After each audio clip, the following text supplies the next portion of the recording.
Hello नमस्कार दर्शकबिन, स्वागत छ हाम्रो युट्युब च्यानल लोकसेवा एकाडेमीमा। आज लिएर उपस्थित भइसकेको छु एउटा महत्त्वपूर्ण विषयवस्तु नेपालको शैक्षिक इतिहास।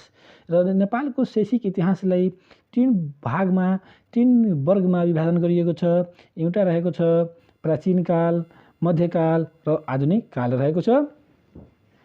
प्राचीन कालको समयावधि भन्नाले 1903 भन्दा अगाडिको समयावधि हो र मध्यकाल भनेको 1903 देखि 2007 सम्म राणा शासनको बेलासम्मको अवधि हो र आधुनिक काल विक्रम सम्बन्ध 2007 देखि हालसम्मको अवधि आधुनिक कालको शैक्षिक इतिहास हो। शिक्षा इतिहासको आधुनिक काल यसलाई अर्को डिजाइनमा अर्को तरिकामा विभाजन गर्न सक्छौँ। नेपालको शैक्षिक इतिहासलाई अर्को तरिकाले पनि विभाजन गरेर हेर्न सक्छौँ। प्रजातन्त्र पूर्व, प्रजातन्त्र प्राप्ति भन्दा पहिला कस्तो थियो शिक्षा र पछि कस्तो छ शिक्षा भनेर हामीले यसलाई दुई भागमा वर्गीकरण गरेका हेर्छौँ। प्रजातन्त्र पूर्वको शिक्षा, जब डेमोक्रेसी आएको थिएन त्योभन्दा पहिला शिक्षा कस्तो थियो, त यसलाई पनि तीन वर्गमा वर्गीकरण गरिएको छ। एउटा स्वदेशीय कालको शिक्षा, यसमा गुरुकुल आश्रममा दिने शिक्षा बोध शिक्षालाई बुझिन्छ। शिक्षामा उपेक्षाको काल, जब 1825 कान्तिपुरको विजय भयो र त्यसपछि नेपालको पहिलो आधुनिक राजा भए पृथ्वीनारायण शाह र उनबाट जनताको अपेक्षा हुन थाल्यो कि शिक्षामा केही सुधार हुन्छ। तर पनि उनको पालादेखि उनको वंशजहरूले पनि शाह वंशले पनि केही खासै परिवर्तन गरेन। आफ्नो पारिवारिक र घरेसी झैझगडाका कारणले भएन र शिक्षालाई ऐच्छिक रूपमा नै रहन गयो। खासै विकास शिक्षामा त्यति बेला भएन। त्यसपछि राणा शासन आयो।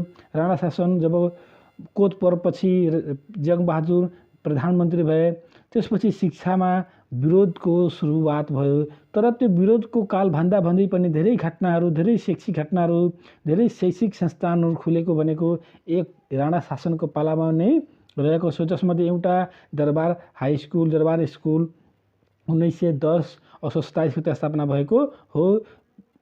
नियत विरोध भएकोले यसलाई विरोधकाल, राणाहरूको नियतमा विरोध थियो, शिक्षा नदिने भने उनीहरूको चेष्टा थियो, त्यही भएर यसलाई विरोधकालमा वर्गीकरण गरिएको छ।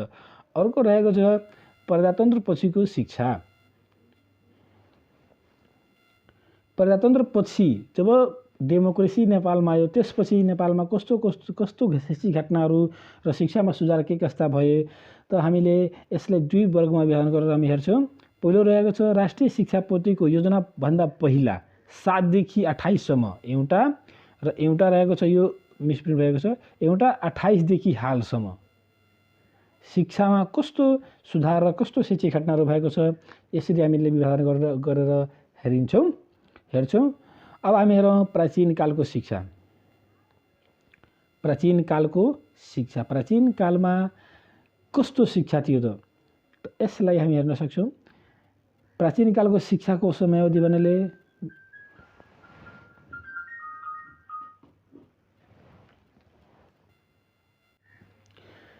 यसको समयावधि भन्नाले 1825 साल पूर्वसम्मको शिक्षा हो।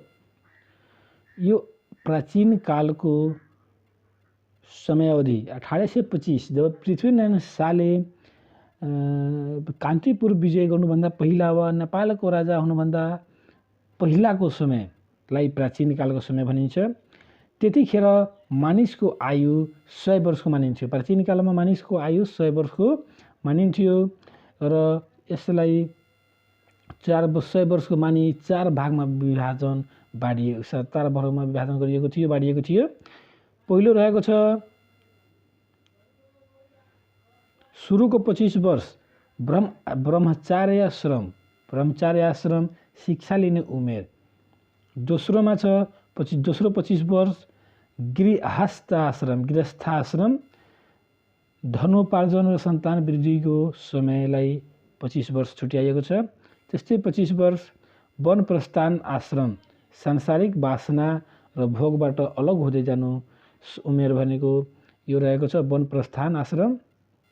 अन्तिम 25 वर्ष सन्यास आश्रम, सबैबाट अलग भई मोक्ष प्राप्ति, भगवानको प्राप्ति वा ईश्वरको प्राप्तिको समयलाई सन्यास आश्रम रहेको छ। त्यस्तै प्राचीन कालमा शिक्षाको प्रकार दुईवटा। पहिलो गुरुकुल र दोस्रोमा बौद्ध शिक्षा। मदरसा शिक्षा प्राचीन कालमा नेपालमा थिएन। अब हेर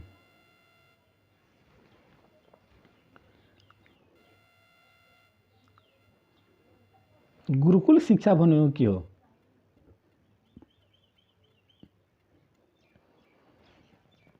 गुरुकुल शिक्षा भनेको उपनयन संस्कारपछि बटुकहरूले गुरुकुलमा गुरुको साथमा ब्रह्मचार्य पालना गरी हिंसा, असत्य, रिस, त्यागी, यज्ञ, तपस्या गरेर विधार्जन गर्नुलाई गुरुकुल शिक्षा भनिन्छ।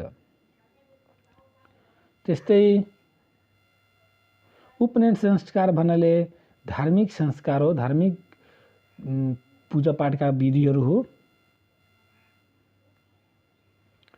जस्तै पैसा लिएर ट्युसन पढाउने छुटेको छ। यहाँ पैसा लिएर ट्युसन पढाउने कार्यलाई वृत्तका अध्ययन भनेका थिए प्राचीन कालमा, र यसलाई राम्रो मानिँदै थिएन त्यति बेला। वैदिक शिक्षा अध्ययन गरी गृहस्थ आश्रममा वैदिक शिक्षा अध्ययन गरी वेदको अध्ययन गरी, वैदिक शिक्षा भन्नाले वेदको अध्ययन गरी गृहस्थ आश्रममा प्रवेश गर्ने महिलालाई सधुवधु भनिन्छ। वैदिक शिक्षा यानि कि वेदको अध्ययन गरी सन्यास लिने महिलालाई ब्रह्मवादिनी भनिन्छ। अष्टकलशले स्नान गराई स्नातक उपाधि प्रदान गरिन्थ्यो। त्यस्तै प्राचीन कालका मुख्य विषयहरू वैदिक संहिता, वेद वेदांग, दर्शन, नीतिशास्त्र जस्ता पुराण, ज्योतिष, आयुर्वेद, मीमांसा, व्याकरण, श्रुति, स्मृति, आगम आदि जस्ता विषयहरूको अध्ययन हुन्थ्यो। र प्राचीन कालका मुख्य विदुषीहरू पनि थिए। महिला विद्वान मैत्री र गार्गी जस्ता भए। अब बौद्ध शिक्षामा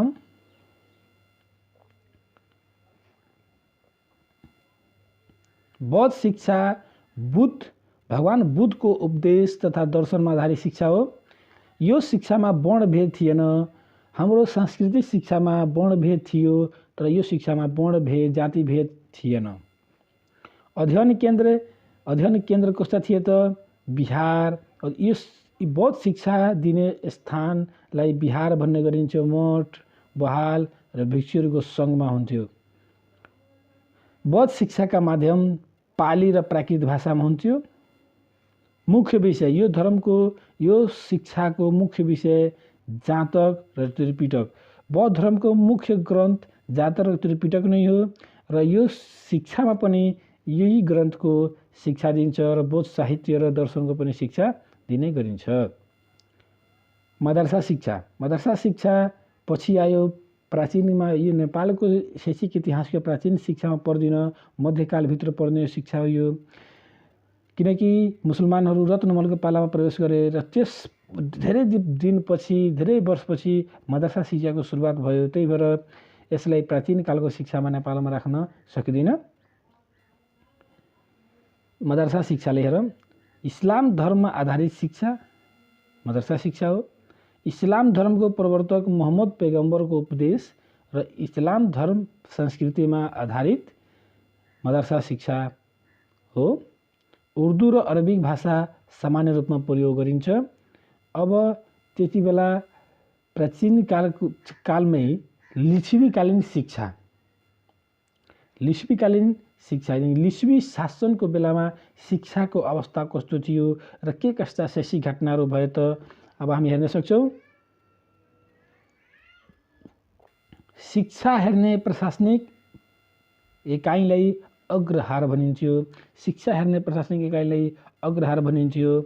नालन्दा र विक्रमशिला विश्वविद्यालयमा जाने गरेको पाइन्छ। नेपालीहरू नालन्दा र विक्रमशिला विश्वविद्यालयमा जाने गरेको पाइन्छ, र यो मगध राज्यमा पर्ने हालको पटना जिल्लातिर, पटना शहरतिर पर्ने गरेको देखिन्छ। स्वर्णको युग पनि भनिने। यस काललाई स्वर्णको युग पनि भनिने, किनकि यस कालमा लिच्छवी कालमा धेरै शिक्षा, संस्कृति, धेरै कुरामा विकास भएको पाइन्छ। त्यही भएर यसलाई स्वर्णको युग भनिन्छ। नेपालको शैक्षिक इतिहासमा स्वर्णको युग पनि र राजनीतिक इतिहासमा पनि भन्ने गरेको पाइन्छ। यस कालमा वेद, व्याकरण, न्याय, दर्शन आदि मुख्य विषय रहेको थियो। अब मल्लकालमा शिक्षा। मल्लकालमा शिक्षा कस्तो थियो त? मल्लकालमा मध्यकाल राजनीतिक इतिहासको मध्यकालमा मल्लकालका शिक्षा कस्तो थियो छ? राजाहरू शिक्षा प्रदान गर्नुलाई कर्तव्यका रूपमा ठानेका थिएनन्। ऐच्छिक थियो, अप्सनल थियो। शिक्षा भनेको अप्सनल थियो। सिद्धिनरसिंह मल्लले धर्मबाट शिक्षालाई अलग छुट्याइदिएका थिए। ग्रोभर डोरविल भन्ने क्रिस्चियन धर्म प्रचारकलाई रोक लगाएका थिए। कसले? सिद्धिनरसिंह मल्लले। जे स्थिति मल्लले आफ्नो प्रजालाई व्यावसायिक सिप सिकाउन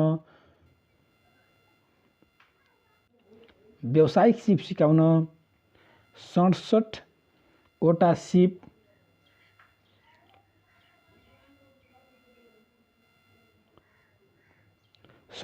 सिप समूह विभाजन गरेका थिए। जस्तै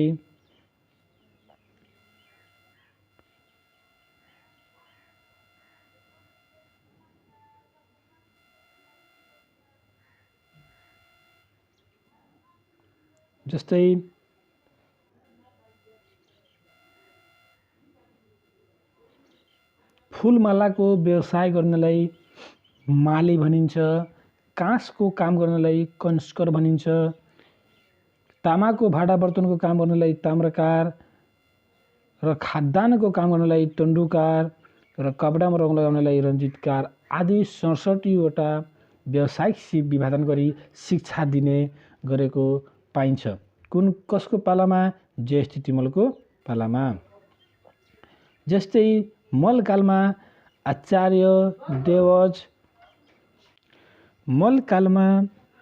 देवज, गुफाजु, प्रधान, मास्के र भण्डारी प्राय लेखपढ गरेका थिए र यिनीमध्ये धुरन्धर विद्वानलाई राजकुमार तथा राजकुमारीलाई पढाउन नियुक्ति गरेको देखिन्छ। कुन कालमा? मध्यकालमा। त्यस्तै शाहकालमा। यस कालमा शिक्षालाई ऐच्छिक रूपमा रहेको थियो। पृथ्वीनारायण शाहले आफ्नो दरबारमा संस्कृत भाषाको प्रचलन गराए। पृथ्वीनारायण शाहले व्याकरण केसरीलाई मासिक रु 50 छात्रवृत्ति दिएर संस्कृत पढ्न पठाएका थिए। छात्रवृत्तिको सुरुवात गर्ने व्यक्ति पृथ्वीनारायण शाह हुन्। प्रताप सिंह शाह कवि थिए र उनले पुष्करवाण्य तन्त्रशास्त्र सम्पादन गराएका थिए। त्यस्तै विक्रम सम्बन्ध 1979 मा जगदम्बा नेपाली विद्यालय बनारसमा स्थापना भएको थियो। शासनको पालामा नै।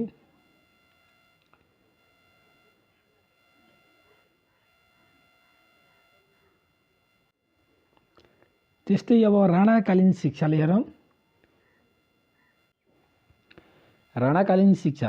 यस काललाई शिक्षामा विरोधको काल पनि भनिन्छ, किनकि राणाहरूको नियत भनेको जनतालाई शिक्षा नदिने र निरङ्कुश शासन गर्ने भन्ने सोचाइको कारणले यस शिक्षालाई विरोधको काल भनिन्छ। यस काललाई राणाकालीन शिक्षालाई विरोधको काल भनेर भनिन्छ। तर यी धेरै जस्तो महत्त्वपूर्ण कार्यहरू यसै कालमा भएको छ। जस्तै जङ्गबहादुर राणाले 1910 असोज 27 गते पहिलो अङ्ग्रेजी विद्यालय दरबार स्कुलको स्थापना गरेका थिए र यी विद्यालय नै नेपालमा ठुलो परिवर्तन ल्यायो, जसको मिस्टर केनिङ र सुपरिवेक्षक मिस्टर रुस थिए। यो दरबार स्कुलको पहिलो मिस्टर केनिङ र सुपरिवेक्षक मिस्टर रुस थिए, जुन कि विदेशी नै थिए, बेलायती। यो स्कुलको माध्यम भाषा अङ्ग्रेजी थियो।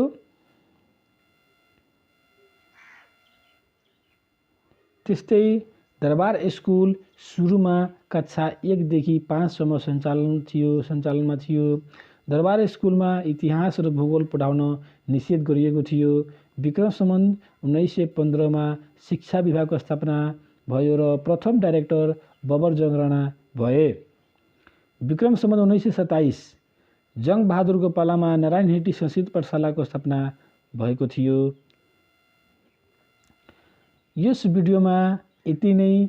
अब अर्को भिडियोमा यसपछिको घटनाक्रमहरू लिएर म फेरि उपस्थित हुनेछु। त्यही भएर यस भिडियोलाई सब्सक्राइब गरिदिनु होला, यस च्यानललाई सब्सक्राइब गरिदिनु होला। हस्, धन्यवाद। यदि तपाईँले कुनै यस्तो अर्को टपिकमा भिडियो हेर्न चाहनुहुन्छ भने कमेन्टमा लेख्नुहोला। हस्, धन्यवाद।